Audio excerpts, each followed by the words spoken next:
Olá, povo de Deus! A paz do Senhor a todos, Deus abençoe e vamos para mais um dia. Segundo dia, hoje, terça-feira.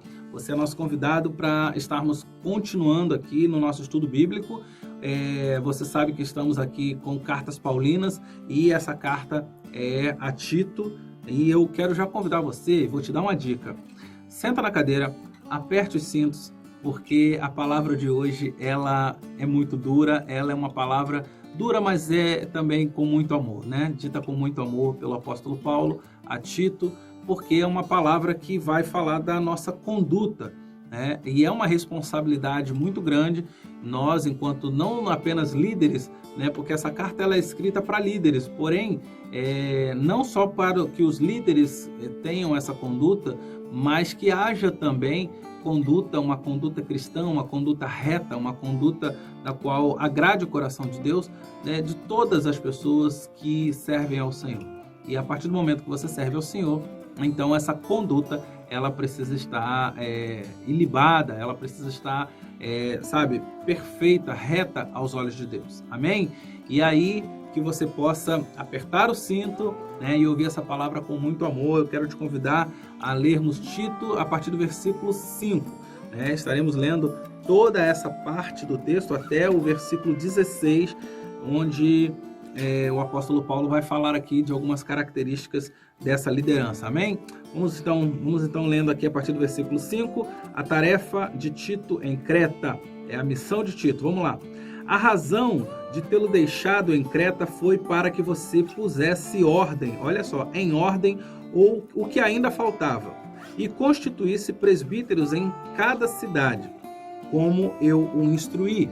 O que Paulo está querendo dizer é o seguinte, ele falou, olha, nós vamos aqui plantar uma igreja, né, ou plantamos uma igreja aqui, e eu preciso que você agora institua lideranças.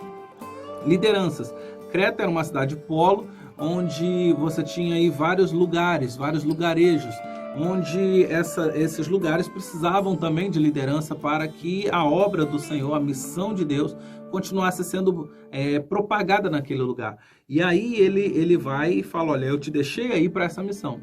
Então, Tito, eu preciso que você levante aí lideranças, levante aí presbíteros. E aí nós vamos entender aqui que Paulo verdadeiramente não só plantava igrejas, mas ele precisava de pessoas para continuar o trabalho, continuar essa obra. Né? Você vê que assim como ele chama Tito, assim como ele chama Filemão, assim como Timóteo, ele chama de filho, ele chama de cooperador. Né? Então, são pessoas que continuam cooperando com a missão de Deus através dessas viagens e também da plantação de igrejas, também no trabalho de formar novas lideranças. E aí no versículo 6 ele diz assim, olha, é preciso, e aí agora vem as características dessa liderança, é preciso que algumas pessoas entendam isso. É preciso que o presbítero seja irrepreensível, marido de uma só mulher e tenha filhos crentes. Lindo isso, né? Que não sejam acusados de libertinagem ou de insubmissão. Observa que as primeiras características que Paulo escreve aqui dessa liderança, desses presbíteros, é algo que naquele tempo já havia algumas distorções sociais que faziam com que pessoas não estariam, como posso te dizer, aptas ao cargo de presbítero, aptos a essa liderança. Observa que Paulo, ele vê isso como muita responsabilidade. A liderança ela precisa ser irrepreensível. Ou seja, as pessoas que chegarem perto dessa liderança não ter do que falar, né? Não ter do que dizer de ruim. Né? E eu fico imaginando, naquela mesma conversa que Deus tem com Satanás, quando ele fala com Satanás de onde vens, e ele fala, eu vim de rodear a terra, e aí Deus pergunta, já viu o meu servo Jó? É importante, cara, que Deus fale de todos nós na mesma proporção que falava de Jó, homem reto, íntegro. Sabe, irmãos, nós temos que ter essa conduta, não apenas como líderes, mas como servos do Senhor. Nós temos que ser irrepreensíveis. Nós temos que ser, aí no caso de homem, marido de uma só mulher. Ter filhos crentes, porque ele é o cabeça da sua casa, ele é o sacerdote do lar, ele precisa conduzir os seus filhos a uma vida espiritual saudável, né? Que não sejam acusados de libertinagem, ou seja, de usar da liberdade de uma forma errada, né? Exacerbada, de uma forma que faça com que essa liberdade venha a manchar a sua história, a manchar a sua caminhada, e que também não seja acusado de insubmissão, ou seja, todo líder ele tem uma outra liderança que está acima dele, e o sacerdote ele vai ter o sumo sacerdote acima dele, que é Jesus. Então ele não pode ser insubmisso, ele tem que ser submisso às suas lideranças, assim como o crente, assim como qualquer pessoa que teve um encontro com Cristo, ele precisa ser submisso às suas lideranças, porque as lideranças elas são instituídas por Deus, e a partir do momento que elas são instituídas por Deus, elas são líderes segundo o coração de Deus na sua vida. Então nós precisamos ser submissos à nossa liderança. Ele continua dizendo no versículo 7, ele fala: por ser encarregado da obra de Deus, é necessário que o bispo, e aí leia bispo aqui como episcopo, que significa pastor, ele em grego, né, está escrito episcopo, que tem a mesma função pastoral, que tem a mesma função de um pastor. Então, quando ele chama bispo aqui, ele tá a palavra usada é episcopo, né, que no caso é a mesma coisa que dizer pastor. E aí ele fala assim: é necessário que o bispo seja irrepreensível.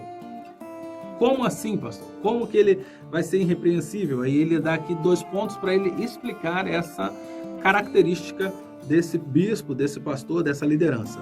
Não orgulhoso, não briguento, não apegado ao vinho, não violento, nem ávido por lucro desonesto. Ao contrário, é preciso que ele seja hospitaleiro, amigo do bem, sensato, justo, consagrado, tenha domínio próprio e apegue-se firmemente à mensagem fiel, da maneira pela qual foi ensinada, para que seja capaz de encorajar outros pela sã doutrina e de refutar os que se opõem a ela. Irmãos, a palavra irrepreensível, ou seja, que você não tenha nada contra você, que você não crie nada contra você no seu comportamento, isso faz com que as outras pessoas não tenham nada do que te acusar, muito menos o inferno. E não tendo nada do que te acusar, você tem autoridade para falar da doutrina, da sã doutrina. Você tem autoridade para falar da palavra de Deus. Você tem autoridade para falar com qualquer pessoa, seja ele ateu, seja ele servo de Deus. E aí, falando com a autoridade de Cristo Jesus e em Cristo Jesus, tudo, vai cooperar para o bem daqueles que amam o Senhor. Ninguém tem nada para falar de você. Então, quando você tem autoridade, significa que você é uma pessoa irrepreensível. Ou melhor, tem gente que busca a autoridade, mas que tem tantas coisas contra você mesmo que as pessoas não acreditam mais. E essa autoridade cai por terra a partir do momento que as pessoas não acreditam em você. E aí eu estou falando para você não que é líder, não. Estou falando para você que é servo do Senhor.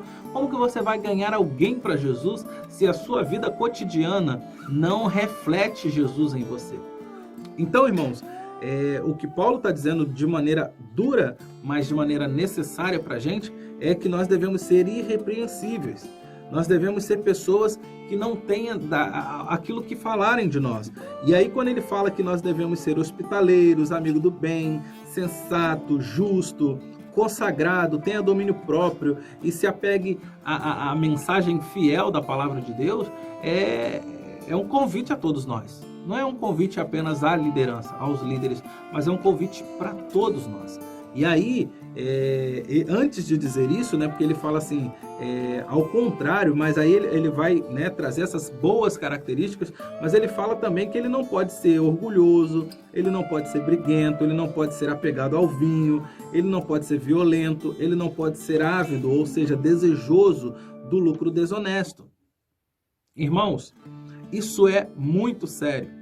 A conduta do cristão, ela precisa ser ilibada. Quando Jesus voltar, a Bíblia diz que ele vai voltar para buscar a noiva imaculada, que é a sua igreja. O que é imaculado? É sem manchas, é sem rugas, é sem defeitos. Então, quando Jesus voltar para buscar a igreja, essa igreja tem que se apresentar sem mancha, sem defeitos. Essa igreja tem que se apresentar pura, santa, reta. Nós somos a igreja, entende? Então ele não vem para buscar o templo, ele vem para buscar o templo do Espírito Santo, que somos nós. Então que essa palavra de hoje possa abrir o nosso coração para aquilo que nós vamos falar amanhã a partir do versículo 10. Senão esse vídeo de hoje, esse estudo de hoje vai ficar muito longo. Mas a partir do versículo 10 amanhã nós estaremos lendo e aí entendendo ainda mais aquilo que nós devemos ser enquanto representantes do Senhor aqui na terra. Amém? Deus abençoe a sua vida. Até amanhã com o terceiro dia do nosso estudo bíblico, na quarta-feira, e eu te espero às 6 horas da tarde. Fica na paz e até amanhã.